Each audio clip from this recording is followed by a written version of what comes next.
First தோஹே read பண்ணி காட்டுறேன். கஸ்தூரி குந்தல் பசே மிருग தூந்தே வன் மான் ஹே எசே घड़ी घड़ी राम है துன்யா தேகே நஹி. இதுக்கான மீனிங் பார்க்கலாம். கஸ்தூரி கந்தல் பசே அப்படின்னா கஸ்தூரின்றது ஒரு நறுமணமிக்க ஒரு பொருள். அது வந்து மானோட தொப்புள்லேருந்து உற்பத்தி ஆகுது. ஓகே, மிருகு தூந்தே வன் மான்ஹேன். ஆனால் அந்த வாசனமுக்கு ஒரு பொருள் தன்னோட தொப்புள்லேருந்து வருதுன்றது மானிற்கே தெரியாது. அதே போல எசே கடி கடி ராம் ஹே, அதே மாதிரியே மனுஷனுக்குள்ளேயும் கடவுள் இருக்காரு. துன்யா தேகே நஹீன், எல்லா இடத்துலையுமே எல்லா பொருள்லையுமே கடவுள் இருக்காரு. ஆனாலும் துன்யாவுக்கு உலகத்தில் இருக்கவங்களுக்கு அது தெரியலை, அது வெளியே தேடி அலையிறாங்க. இதுதான் இதுக்கான மீனிங். போயமை பொறுத்தவரையும் நம்ம பேசுகிற தமிழில் இருக்காது. ஸோ வந்து ஒவ்வொரு வார்த்தைக்கும் மீனிங் சொன்னாலுமே அர்த்தங்கள் மாறும். ஏன்னா போயமோட பாஷைன்றது வேறு எக்ஸாக்டாக. ஸோ மீனிங் தெரிஞ்சுக்கோங்க, 4 லைன்ஸாக படிச்சுக்கோங்க. குரு கோவிந்த் தோவு खड़े काफी लोगों पान्य बालिहारी गुरु अपने गोविंद दिया बताई. गुरु गोविंद दो खड़े काफी लोगों पान्य बालिहारी गुरु अपने கோவிந்த் தியா பதாய். இதை வந்து எழுதினவர் கவிதாசன். இதுக்கான மீனிங் பார்க்கலாம். ஓகே, குருவோடைய மகிமை பற்றி 2 லைனில் இங்கே கபீர் சொல்கிறாரு. என்ன சொல்கிறாருன்னா, குரு கடவுள் 2 பேருமே என்னோட முன்னாடி வந்து நின்னா நான் குருவோட பாதத்தை மட்டுமே ஃபஸ்ட்டு வணங்குவேன். ஏன்னா குரு கிட்டேருந்து எனக்கு தான் கடவுள் அறிமுகம் கிடைச்சிது.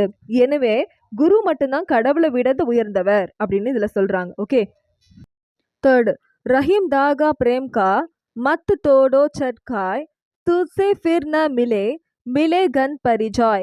रहीम दागा प्रेम का मत तोड़ो चटकाय तुझसे फिर न मिले मिले गन परिजॉय. இதுக்கான மீனிங், இதை வந்து எழுதினவர் ரஹீம். இதுக்கான மீனிங் வந்து 2 லைன்ஸில் ரஹீம் சொல்லிருக்காரு. என்ன சொல்லிருக்காருன்னா, காதலுடைய அழகான பிணைப்பை வந்து பற்றி இதில் பேசியிருக்காரு. காதல் நூல்ன்றது ரொம்ப மென்மையானது. லவ்ன்ற ஒரு நூல் வந்து ரொம்ப மென்மையானது. அதை நம்ம ஓவர் எக்ஸைட்மெண்ட்டில் ரொம்ப பேரார்வத்தால் உடஞ்சிடக்கூடாது. உடச்சிட்டோம் அப்படின்னா மீண்டும் அதை ஒன்று சேர்க்கறது ரொம்ப கடினம். ஏன்னா சேர்த்தாலும் அதில் ஒரு முடிச்சு இருக்கும் அப்படின்னு சொல்கிறார். அதாவது லவ் வந்து நூலை மாதிரி ரொம்ப மென்மையானது. அதை உடச்சிட்டா அதில் வந்து முடிச்சு இருக்குன்றது இதில் சொல்லியிருக்காங்க. வித்யாதான் உதம்பினா கஹா ஜாவோ பாவை கோன் பினா துலாயியே நா மிலாய் ஜியோன் பன்கா கி பவுன் பவுன் அப்படின்னு சொல்கிறாங்க. வித்யாதான் உதம்பினா கஹோ ஜாவு பாவை கோன் பினா துலாயியே நா மிலாய் ஜியோன் பன்கா கி பவுன் பவுன் அப்படின்றாங்க. ஓகே, இதுக்கான மீனிங் என்னன்னா, இந்த 2 அடியில் என்ன சொல்லியிருக்காங்க அப்படின்னா, முயற்சி பண்ணாமல் அறிவையும் செல்வத்தையும் பெற முடியாது அப்படின்னு ஒரு எக்ஸாம்பிள் மூலமாக சொல்லியிருக்காரு. அதாவது விசிறியை கையில் வச்சுக்கிட்டே இதை அசைக்காமல் வச்சுட்டு இருந்தா காற்று எப்படி உள்ள வரும்? அப்போ காற்று வேணும் அப்படின்னா மின்விசிறியை அசைக்கணும். அது போல தான் அறிவு பெறணும் அப்படின்னா கடினமாக உழைக்கணும் அப்படின்னு சொல்லிட்டு இந்த தோகையில் சொல்லியிருக்காங்க. மொத்தம் 6 தோகையில் 5 படிச்சுக்கிட்டிங்கன்னா போதும், 1 சாய்ஸில் விட்டுடலாம். ஓகே, 5th ஹரிச ஹீரா சாந்த் கை கரையான் கி ஆஸ் தே நர் ஜம்புர் ஜாஹிங்கே சத் பாஷை ரைஸ்தாஸ். ஹரிச ஹீரா சாந்த் கை கரையான் கி ஆஸ் தே நர் ஜம்புர் ஜாஹிங்கே சத்து பாஷை ரைதாஸ். ஸோ இதில் என்ன சொல்ல வந்திருக்காங்க அப்படின்னா, இந்த லைனில் ரைதாஸ் என்ன சொல்கிறாரு அப்படின்னா, கடவுள் ஒரு வைரம், ஆனால் மக்கள் வந்து தன்னோட அகங்காரத்தால் கடவுளை நினைக்கிறதே இல்லை. அப்படிப்பட்ட இருக்கக்கூடிய மக்கள் வந்து நரகத்துக்கு தான் செல்வாங்க அப்படின்னு ரைதாஸ் சொல்கிறாரு.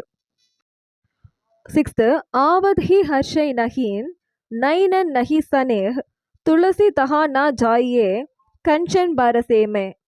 ஆவத் ஹி ஹர்ஷை நஹீன் நைனன் நஹி சனேஹ் துளசி தஹா நா ஜாயே கஞ்சன் பாரசேமே.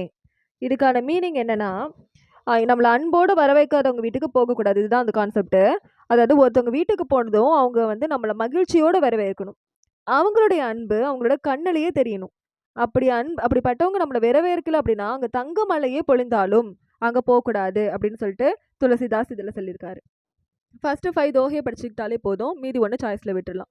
தோகைக்கு அர்த்தம் லைட்டாக காதில் வாங்கிக்கோங்க. அந்த லைன்ஸை வந்து போயம் லைன்ஸ் மாதிரி மெமரைஸ் பண்ணிக்கோங்க.